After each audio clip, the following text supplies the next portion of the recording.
এই রাস্তায় অধিকাংশ সময় গার্ডিয়ানরা থাকে, বাচ্চারা থাকে।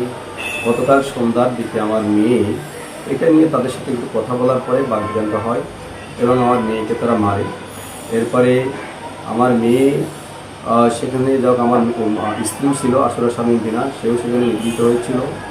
ওরা আজকে আমি 10টার দিকে মাদ্রাসার হুজুরের কাছে জিজ্ঞাসা করলাম যে মাদ্রাসাটা যেহেতু আমি প্রতিষ্ঠা করতে সহায়তা করেছি, এই এলাকার আরও প্রায় 20-30টা ফ্যামিলি আছে, তারা এটাকে এইভাবে নিতে পারে না, যেহেতু রোডটা সবসময় ব্লক থাকে এবং রোডটা তো আমাদের কেনা জমি, কাজেই রাস্তাটা সবসময় সচল রাখা দরকার, চালু রাখা দরকার, যাতে কোনো ভিড় না হয়। আপনার গার্ডিয়ান যারা আসবে প্লাস বাচ্চারা যারা থাকবে তাদেরকে ভিতরে রাখার ব্যবস্থা করেন।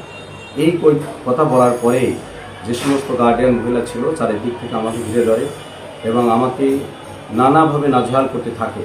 আমি তাদেরকে বললাম যে বিষয়টা আমি মাদ্রাসা কর্তৃপক্ষের সাথে কথা বলছি, আপনারা তো আমার সাথে কথা বলতে পারেন না। এরপরে আমার মেয়ে যাওয়ার পরে আমার মেয়েকে তারা মারে। আমি তখন বললাম যে আমার মেয়েটা অসুস্থ, সে সাইকিয়াট্রিকের রোগী, দীর্ঘ 20 সাল থেকে প্যানক্রিয়াস ড্যামেজ হওয়ার কারণে আমি তাকে হায়দ্রাবাদ পর্যন্ত নিয়েছি।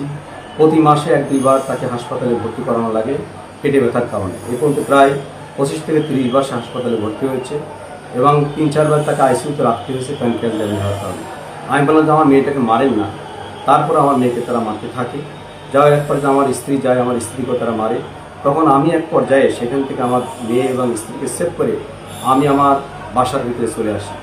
এরপরে তারা এলাকার যারা উচ্ছৃঙ্খল যুবক তাদেরকে খবর দিয়ে এসে আমার বাসা ভাঙচুর করেছে, আমার গেট ভাঙচুর করেছে, বাসার বিভিন্ন গ্লাস ভাঙচুর করেছে, অকথ্য ভাষায় তারা গালিগালাজ করেছে।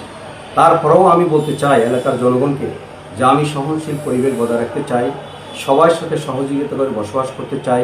আমার কারোর সাথে কোনো ক্ষোভ নাই, কারোর সাথে আমার কোনো রাগ নাই। আমি দীর্ঘ 16 সাল থেকে এখানে বাড়ি করে বসবাস করছি। এলাকার কোনো মানুষ আমার আচরণে কেউ কখনো আমার মনে বলতে পারবে না যে কারো আমি ক্ষতি করেছি। আমি এলাকার মানুষকে সবসময় সহযোগিতাই করি। কাজে আমি এই ঘটনা অত্যন্ত দুঃখিত এবং মর্মাহত। মাদ্রাসার একটা স্টুডেন্টের সাথে এমপি মহোদয়ের মেয়ের সাথে একটা ঝামেলা হয়েছে।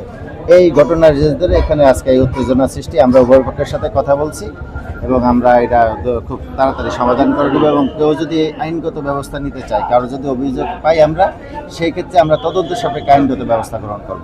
ধন্যবাদ সবাইকে। সকল এজেন্সির লোকজন আছে, আমরা উভয় পক্ষের সাথে এটা নেগোসিয়েটের চেষ্টা করতেছি যে যাতে এই পরিস্থিতি খারাপ দিকে না যায়। পরিস্থিতি আমাদের নিয়ন্ত্রণে আছে।